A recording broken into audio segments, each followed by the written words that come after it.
네, 빅피처 저희 들어가 보겠습니다. 네, 신기수 전문가 만나보시죠. 네, 어서 오십시오. 네, 안녕하세요. 네, 오늘도 컨디션이 좋아 보이시네요, 전문가님. 네, 감사합니다. 네, 시장과 항상 컨디션이 궤를 같이 하고 계신 저희 신기수 전문가와 함께 시장의 오늘 큰 그림 저희 한번 그려보겠습니다. 먼저 이 경기 민감주가 어디까지 더 올라갈까를 지켜보고 있는데 사실 뭐 펀더멘털 상으로 아직 나아진 건 없잖아요. 이제 네. 어떤 기대감으로 인한 슈팅이기 때문에 이제 과열권 왔다 민감주도 이런 시각도 조금 있는 것 같고 전혀 다른 시각도 있는 것 같고 조금 판단이 어려운 것 같아요. 민감주. 네. 네, 민감주가 일단 주식시장 전반적으로 네. 지금은 버블권이에요. 네, 과열권은 맞아요. 네. 근데 이제 과열권이라고 해서 그러면 고점이냐?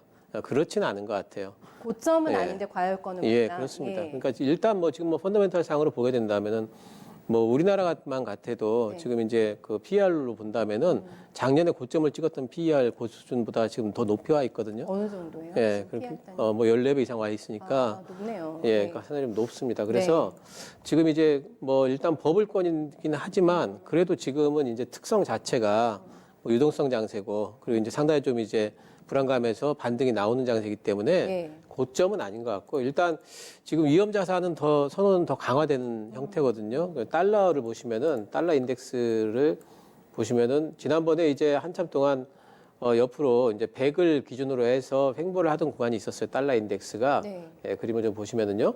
예, 그러다가 횡보를 쭉 하다가 어느 날 이제 99 밑으로 빠지더니 박스권을 하회를 했죠. 네. 예, 그러면서 지금은 이제 아래쪽으로 많이 내려와 있습니다. 그렇기 때문에 달러가 이렇게 많이 내려와 있다는 거는 예전에 보면 달러가 막 치솟을 때 보면은 경기가 너무 불안하니까 네. 달러 사재기를 했었잖아요. 이제 달러 말고도 투자할 때가 많이 있다라는 이제 심리들을 가지고 있다는 거잖아요. 네, 네. 그래서 이런 부분들이 이제 안전자산보다는 위험자산 쪽이 훨씬 더 수익률이 높겠다. 그러니까 사람들은 리스크를 회피하는 것보다 수익률을 높이는 데 더 관심이 많다. 이런 쪽으로 보이고요. 이렇게 된 이제 이유는 이제 물론 첫 번째는 경기 회복에 대한 경제 재가동이 막 되고 있고 기대감이 있기 때문이기도 하고 두 번째는 이제 유동성이죠. 무엇보다도 연준에서 계속해가지고 지금 돈 풀고 있고 트럼프는 또 3차가 아니죠. 그 3차 우리나라 얘기고 트럼프 추가 예, 지금 이제 유동성 공급책을 또 이야기를 하고 있고 우리나라만 하더라도 지금 3차 추경 얘기하고 있고요. 유동성은 엄청나게 지금 역사적으로 유례가 없는 그런 정도의 돈이 지금 풀리고 있으니까 계속 지지를 하고 있는데 이제 재밌는 건 요 근래에는 이제 트럼프 지지율이 또 하락했는데 요걸 시장에서는 오히려 긍정적으로 지금 받아들이는 분위기입니다. 아, 네. 예, 그 트럼프 지지율이 하락하게 된 거는 물론 경기가 이제 안 좋아졌기 때문에 네. 코로나 때문에 지지율이 하락됐다 이렇게 얘기를 하고 있다가 이번에 미국의 이제 흑인이 이제 그 경찰에 의해 가지고 이제 사망한 사고가 나면서 시위가 났잖아요. 근데 거기에 대한 대응을 트럼프가 지금 일단은 좀 잘 못하고 있는 느낌이 좀 들어요. 그것 때문에 좀 많이 깎아먹은 예, 그것 때문에 지지율이 하락을 해가지고 예. 바이든하고 지금 지지율 격차가 10%까지 예. 더 나죠. 그 정도까지 났기 때문에 조지 부시 대통령도 같은 편인데 그죠? 근데 이제 트럼프를 별로라고 하는 듯한 발언을 했고 네. 오늘은 보니까 또 카터 대통령까지 전 대통령까지도 여기에 대해 가지고 좀 이제 발언을 좀 비난이 많더라고요. 예, 비난이 좀 많아서 예. 어쨌든 트럼프 대통령 자체가 그 입이 상당한 불확실성을 항시 안고 있는 부분이 있었기 때문에 시장은 이제 트럼프 지지율이 하락하는 것을 어쨌든 긍정적으로 좀 보고 있는 부분들이 있는 것 같아요. 호재라고. 예. 그러면서 이제 시장의 강세가 지금 형성이 되고 있는 것 같고 이제 지표상으로 본다면 다우 지수가 어제 121선을 돌파를 했습니다. 어제 이제 말씀드리기를 이제 26,000 말씀을 드렸는데 네. 돌파를 해내면서 그 위쪽으로 올라섰어요. 예, 그 차트가 일단 그쪽으로 올라섰다는 얘기는 이제 차트는 심리거든요. 네. 사람들의 심리가 121선이라는 상당히 이제 그 중요한 어떤 그런 부분들을 이제 넘어섰다는 얘기는 심리선을 뚫어. 예, 이제 뭐가 좀 이제 더 강화되는 부분이 있습니다. 우리가 먼저 흔히 얘기하기로 저항선이 돌파가 되면은 지지선 이러잖아요. 네. 이제 그런 것들이 이제 형성이 돼 있고 다우가 그렇게 120선을 넘어섰으면은 이제 다우 지수하고 연동성이 제일 높은 우리나라 지표가 코스피 200이거든요. 코스피 200이 그렇게 움직일 거고 코스피 200을 이끌어가는 삼성전자가 강한 것도 이제 이런 부분들을 반영을 하고 있는 거죠. 예. 예, 그래서 이제 시장은 어쨌든 좀 강함을 지금 여전히 보이고 있다 이렇게 봐야 되겠고요. 민감주들이 순환매에 그런 편입이 됐습니다. 그동안 소외주였다가 이제 편입주가 된 거예요. 그렇죠. 그래서 매일매일 가진 않겠지만 네. 때 되면 오르고 또 쉬다가 또 오르고 또 오르다 이런 식으로 이제 점진적으로 반등은 충분히 가능할 걸로 그 보이고 폭이 요즘에 되게 시원스럽잖아요. 예, 또 이제 한번 가고. 근데 이제 또 금융주 같은 은행주 같은 거 보면 오늘 또 이제 빠질 때는 또 확 빠지죠.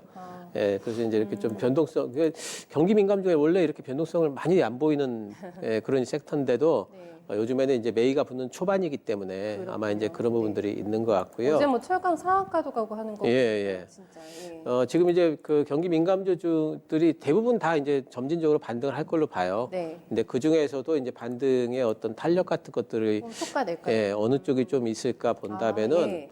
아무래도 지금 이제 오펙에서 그 감산을 계속 연장을 할 걸로 지금 돼 있잖아요. 그 정유주 쪽에서 조금 더 이제 뭐 탄력이 좀 붙지 않을까 보고 있기 때문에 SO일 같은 경우에 뭐 근래 어제 같은 경우에 SO일이 121선을 안착을 했지 않습니까? 네. 그리고 이제 그러면서 또 이제 박스권 돌파를 해냈기 때문에 이런 정유 쪽으로 탄력이 조금 더 붙을 가능성이 있고요.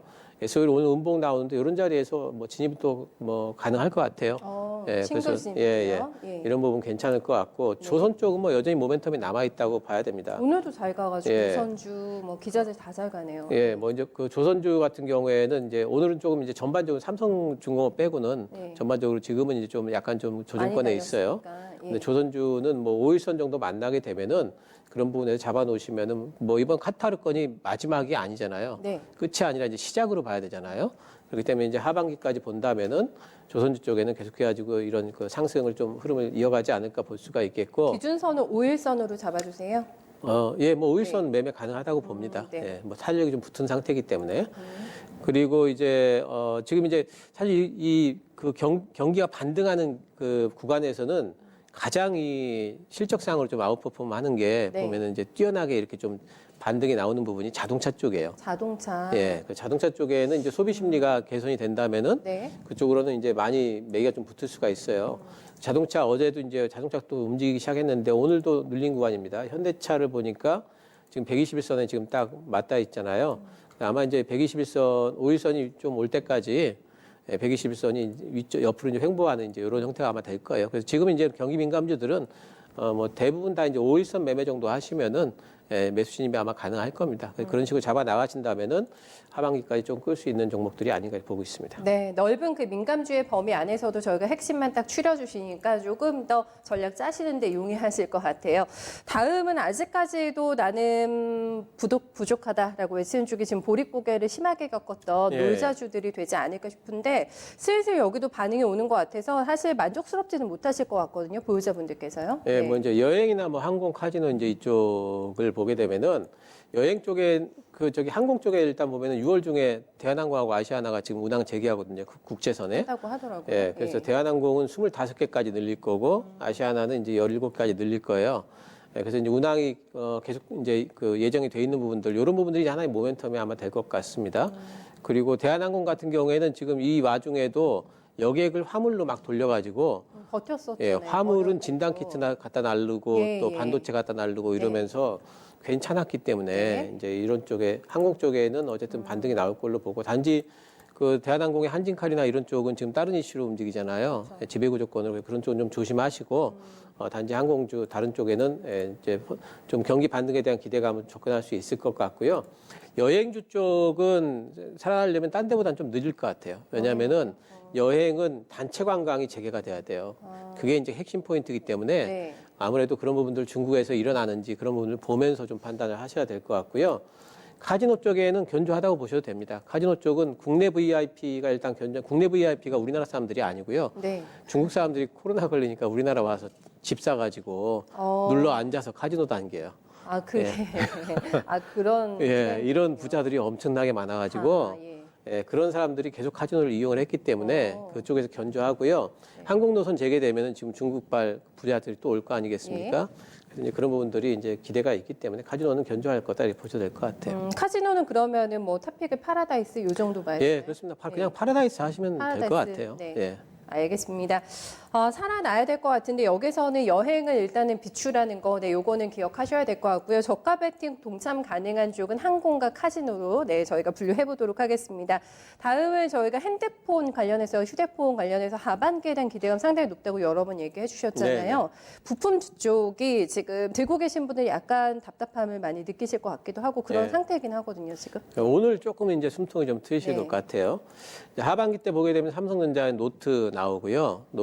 아마 노트 제목이 노트 S20이겠죠. 그죠? 예, 그리고 이제 그 폴더블폰 신작에 나오는데 이제 가칭 폴드 2 이렇게 돼 있습니다. 네. 폴더블폰하고 노트 시리즈도 라인업이 몇 개씩 되는 것 같아요. 한 종으로만 나오는 거 아니고. 또 이제 아이폰 12는 그 4개 모델로 나오죠. 네. 예, 이제 출시가 좀 예정이 돼 있고. 근데 이런 이제 그것들이 그 하반기 출시가 되기 위해서는 부품 납품이 2분기부터 됩니다. 2분기. 예, 아이폰은 이미 부품 납품이 된다는 뉴스가 나와 있고요. 그래서 2분기부터 이런 부품주들은 늘 모멘텀을 좀 받게 돼 있고요. 애플 관련주들은 뭐 BH도 그렇고 LG노텍도 그렇고 다른 경쟁사들이 지금 생기거든요. 예, 그래서 거기에 대한 이제 애플에 대한 MS가 줄어든다. 네. 이런 것들 때문에 좀 뭐 리스크 있다 이러는데 아직까지는 제한적이에요. 그래서 올해까지 걱정할 필요가 없습니다. 내년까지도 올해까지는. 걱정할 네. 필요가 없어요.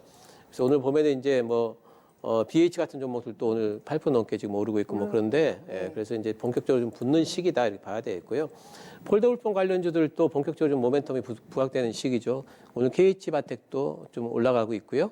예, 또 KH바텍 뭐 UTI라든가 뭐 이런 종목들 같은 경우에도 지금 상승 추세를 좀 타고 있기 때문에 오랜만에 시원하게 올라가서. 예, 그래서 이제 예. BH도 사실 이제 폴더블폰 관련주로도 뭐 얘기를 할 수가 있으니까 그쵸, 네. 중복된 모멘텀으로 가는 것 같고요. 네. 또 카메라 모듈 관련주들 같은 경우에는 이쪽은 너무 종목이 많아가지고 좀 종목을 추리셔야 돼요. 그러니까 삼성전자 점유율이 상당히 좀 높은 쪽. 그러니까 뭐 제일 대표적으로는 MC넥스 같은 MC넥스. 종목이 있겠죠. 네. 그래서 이제 그런 쪽을 위주로 하시되 밸류가 싼 종목 같은 경우에는 캠시스 같은 종목도 있어요. 이 종목은 뭐 제 카메라 모듈 중에서는 현재 밸류가 제일 싸거든요. 캠시스가 싸군요. 예, 캠시스. 예. 그러니까 이런 종목들 위주로 해가지고 뭐 TOF 쪽에는 뭐 나무가 이렇게 대표 종목들 있죠. 네. 이런 종목들로 해가지고 접근을 하시는 게 아무래도 이제 괜찮을 것 같고요. 지금부터 이제 모멘텀이 좀 받는 구간이니까 지금 이제 매수 진입하셔도 괜찮은 구간일 것 같아요. 네. 점점 모아 나가는 네네. 거를 권장을 하시는 네네. 거죠. 하반기까지 쭉 보면서. 네. 이제 이쪽도 많이 살아날 것 같은데요. 일단은 경제 회복과 또 맞물리는 부분이기 때문에 스마트폰 네. 많이 안 사셨잖아요. 네. 수요에 대한 회복에 대한 기대감들, 신제품이 이제 많이 나오게 되면서 이연 수요가 발생되지 않을까. 네. 긍정적인 시각에서 중장기 관점으로 얘기를 해주고 있습니다. 그렇다면은 저희 오늘 장의 큰 그림은 또 어떻게 그려볼까요? 예, 네. 오늘장에 큰 그림 매매 가능 종목이 많아졌다 이렇게 좋네요. 말씀드릴게요. 예. 네. 그 동안에는 이제 뭐 경기 민감주들이 소외 상태였기 때문에 순환매에 없었지만 이제 다 들어오고, 그러니까 지금은 거의 모든 섹터가 다 돌아가면서 오르는 상태입니다. 그렇기 때문에 매매 가능 종목이 상당히 많아졌고, 예, 물방 고기반이고, 근데 고기 중에서 어떤 고기가 더 먼저 움직일까? 대어를 낚아야 요걸 되니까요. 고민을 하는 게 이제 네. 행복한 고민이죠. 네. 올라가긴 올라갈 텐데 1%짜리를 잡을 거냐, 아니면 5%짜리를 잡을 거냐, 뭐 이런 거기 때문에 매매하기 굉장히 좀 좋아졌습니다. 적극적으로 하셔도 될 것 같아요. 네, 알겠습니다.